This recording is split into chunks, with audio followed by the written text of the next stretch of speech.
大家好，欢迎来到我的频道，我是牛马。强力的事业单位又让大家看笑话了。今天我们来吃个大瓜，先看视频。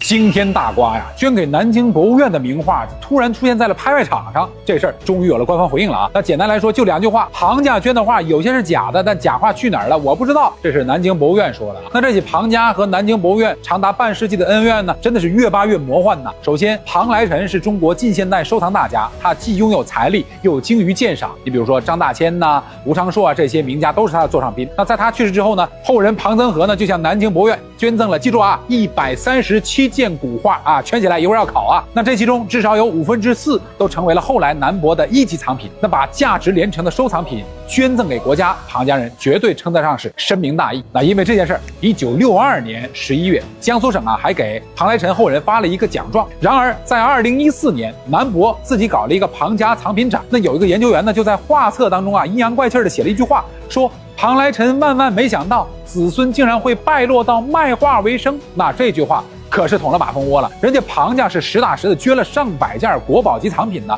怎么反倒成了败落卖画了呢？那庞家人要说法，南博呢没回应，只好一纸诉状把南博告上法庭，要求他们就这句话澄清并道歉。那就此魔幻的第一幕来了。那为了证明庞家败落了，真的在卖画，南博啊拿出证据说，那幅著名的《江南春》在上世纪90年代就被庞来臣在苏州的女儿给卖给了私人美术馆。那庞家人一听当场就懵了。第一，庞来臣哪里冒出来一个女儿啊？第二，这幅《江南春》不是在1959年就捐给你们南博了吗？清单上可是白纸黑字写着呢，怎么几十年后还能被一个不存在的女儿给卖了呢？所以从那天起，庞家就开始疯狂的追问南博，我们捐的东西到底还在不在你们那儿？追问没下文，庞家后人庞书令就在2024年又把南博给告了，要求他们告知藏品现状。那对此，南博先表示庞书令不是捐赠本人，你无权查看。那后来呢，又经过法院的调解，南博同意在2025年6月底让庞家人进库房查验。然而就在约定看画的前夕，那幅传说中的江南春画卷居然现身在了北京的一场拍卖会上，估价高达8800万。那得知此事后啊，庞书令紧急举报啊，最后在国家文物部门的干预下，这幅江南春才被迫撤拍。那好巧不巧的是，等庞家人终于走进了这个南博库房之后，才发现，先人捐的137件藏品居然少了5件，而其中就包括这幅江南春。那这时候南博的神解释来了，说这5幅画被认定为伪作，已经从藏品序列中剔除了，并进行了画拨调剂处理。那庞家人一听当然不干了，庞来臣那可是响当当的顶级收藏大家，眼光毒辣那是公认的，他的核心藏品要是成了假画，那老爷子的一世英名可就毁于一旦了。再说了，就算捐赠的画被认定为假画，那南博你不应该找到我捐赠者在一起鉴定一下吗？要是实在不符合收藏标准，你还给我呀。可南博倒好，不声不响的给处置了，划拨给谁了，调剂到哪儿去了也说不明白。而在法庭上呢，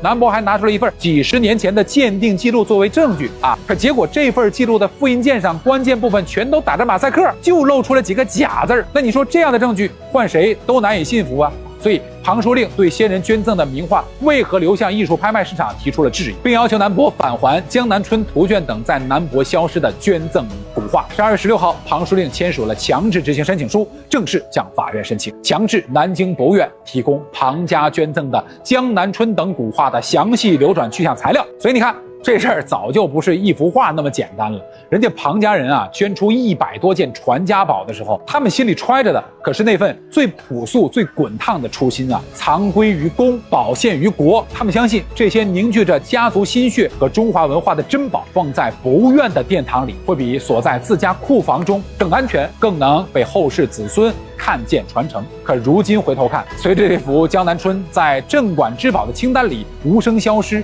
还被贴上伪作的标签，却在另一边以8800万的天价悄然走上了拍卖会。这一步步下来，不仅古画的真假说不清楚了，庞家当年藏归于公的一片真心也快磨没了。所以这件事儿，南京博物院必须要给庞家给公众一个清清楚楚的交代。因为文物虽然是沉默的，但人心是有一杆秤的。这波操作啊，很符合墙内事业单位的一贯作风。难道这画也讲户口？在南博的草，除了南博就是宝。这波鉴定降级，再到市场升级的操作，让鉴定为伪作的专家连往哪搁呀？就算真的是伪作，那也是捐赠人的心意，博物馆作为托管人哪来的底气？在不告知后人的情况下，就把别人的祖产处置了，这种定向消失的精准度，很难不让人联想，当年到底是鉴定失误，还是有人指鹿为马，玩了一手狸猫换太子，真是绝了。这就是强国的国家公益性事业单位，这吃相要多难看有多难看。我捐赠，你卖钱收益，这以后博物馆里恐怕也没什么好东西了。你觉得这事儿最后会有临时工背锅吗？还是真的能查出背后的深不可测的文物洗白产业链？人口失踪现在已经是墙内谈之色变、细思极恐的话题了。南京16岁的女孩去图书馆人不见，武汉13岁的男孩下楼扔垃圾失踪了，安徽14岁的女孩取快递失踪。最近很多青少年失踪的案件呢，让人非常的难受啊。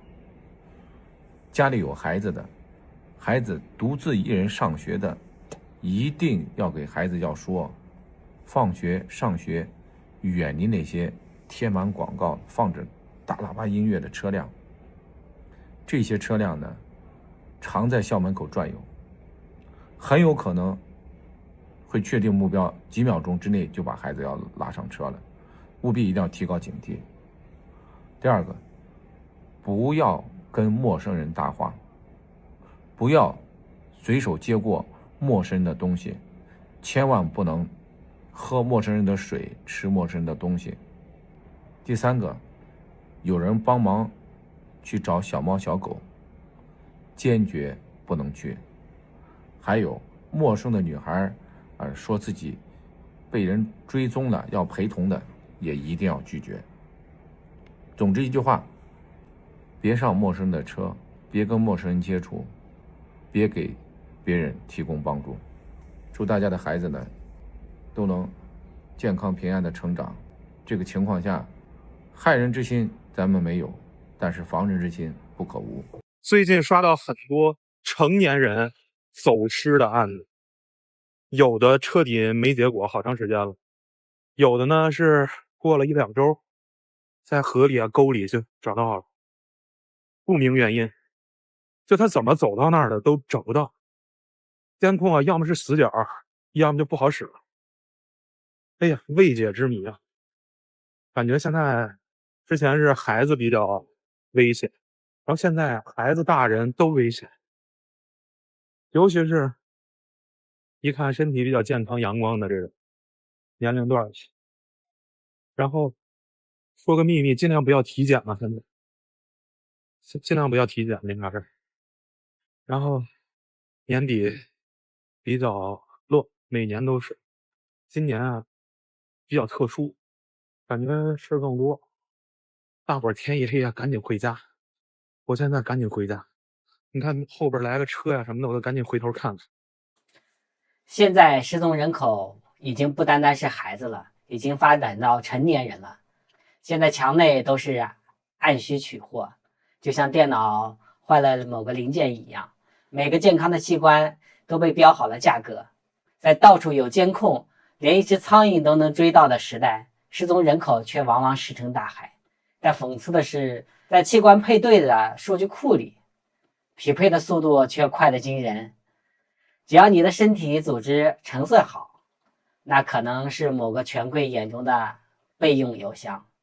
如果监控能找到欠钱的，能找到发帖的，却找不到失踪的孩子和成年人，那唯一的解释就是这台机器并不想找到他们。